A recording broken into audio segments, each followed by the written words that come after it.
Sir একদম ছোট সময় থেকে স্বপ্নদোষ হইতে হইতে আমার অবস্থা খুবই খারাপ, আমি দুর্বল হয়ে গেছি, আমি পারতেছি না।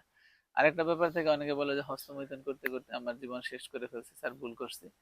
অ্যাকচুয়ালি এই যে কনসেপশন গুলা, এবং এরা কি করে ম্যাক্সিমাম সময় তারা কবিরাজের কাছে যায়, কবিরাজের কাছে যারা তারা কি করে বলে যে আমার এই সমস্যা। কবিরাজ জিনিস কি করে, তাকে কিছু ওষুধ বিক্রি করার জন্য তার মনের মধ্যে অনেকগুলো ভয় একসাথে ঢুকাই দেয়। একটা বলে যে স্বপ্নদোষ করার মাধ্যমে, স্বপ্নদোষ হওয়ার কারণে তোমার কি হইতেছে, শরীর থেকে সব ধরনের ভিটামিন চলে যাইতেছে, ক্যালসিয়াম সব চলে যাইতেছে, তুমি কি হইতেছ, দুর্বল হয়ে যাইতেছে এবং তুমি কিন্তু পারবা না। এই যে তার মনে একটা ভয় ঢুকাই দিল।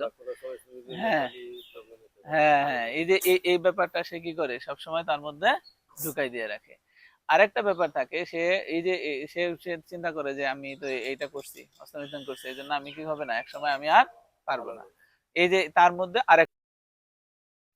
আসসালামু আলাইকুম। ওয়ালাইকুম আসসালাম। কি সমস্যা নিয়ে আসছেন আমার কাছে বলেন তো? আমার সমস্যা 14 বছর বয়স থেকেই অতিরিক্ত স্বপ্ন দোষ। এই স্বপ্ন দোষ দিনে ঘুমাইলেও স্বপ্ন দোষ হয়, রাইতে ঘুমাইলেও স্বপ্ন দোষ হয়, মানে ঘুম আচ্ছা। বিছনায় গেলেই স্বপ্ন দোষ হয়। এই অবস্থায় আমার শরীরের বা অঙ্গের কোনো অবস্থায় আমার কোনো বল শক্তি নাই। বল শক্তি না থাকার কারণে অনেকেই বলছে যে অমুক কবিরাজের কাছে যাও, অমুক কবিরাজের কাছে যাও। তো বিভিন্ন কবিরাজের কাছে গেছি, তারা বিভিন্ন কোয়ালিটির গাছ গাছালি দিয়ে ওষুধপাতি বানাইয়া দিছে, খাইছি, কিন্তু আমার কোনো কাজ হয় নাই। উপকার হয়। বিয়ে করছেন কতদিন? বিয়ে করছি আমি 12 বছর, 12 বছর চলে। 12 বছর। বাচ্চা কাচ্চা আছে দুইজন? বাচ্চা কাচ্চা আছে 2 জন। দুইজন।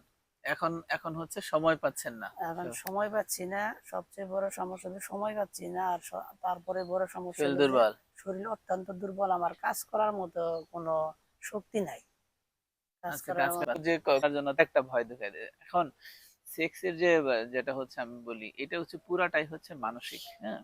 কারণ তার সাথে ওয়াইফের সাথে ইন্টিমেট হওয়া বা সেক্স করা, এটা পুরাটাই একটা হচ্ছে মানসিক ব্যাপার। তো মানসিক যদি সে একবার দুর্বল হয়ে যায়, সে যদি না পারে, তাহলে কিন্তু সে কি করতে পারবে না কখনোই, তা সে এটা থেকে আর রিগেইন করতে পারবে না। এবং সে যখন কবিরাজ না, সে যখন তার বন্ধু বান্ধব আশেপাশে কারোর সাথে কথা বলে, তো তখনও তারা কি করে বিভিন্ন ভাবে তাকে বুঝায় যে না, তোমার কি আছে, বিশাল ধরনের সমস্যা, আমি তো অনেক কিছু করতে পারতেছি, তুমি তো কিছুই করতে পারতেছ না। অ্যাকচুয়ালি দেখা যায় যে, অ্যাকচুয়ালি আমরা বলি যে প্রিম্যাচুর ইজাকুলেশন যে টার্মটা, সেটা হচ্ছে 1 থেকে 3 মিনিট।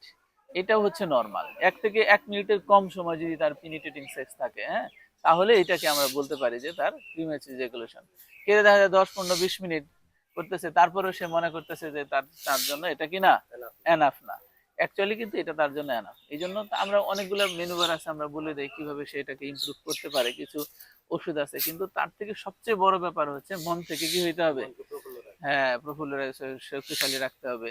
আর সে রেগুলার এক্সারসাইজ করতে পারে, এবং টাইম টু টাইম যে তার হ্যাঁ, এবং দুইজনের সাথে যখনই সে করবে, দুইজনের যেটুকু হয় সেটুকু থেকেই তৃপ্তি থাকলে পরবর্তী স্টেপসে সে কি করতে পারবে, সময়টা সে বাড়াইতে পারবে। কিন্তু একবার যদি সে ভয় পেয়ে যায়, তাহলে কিন্তু সেই জিনিসটাকে আর ওভারকাম করতে পারবে না।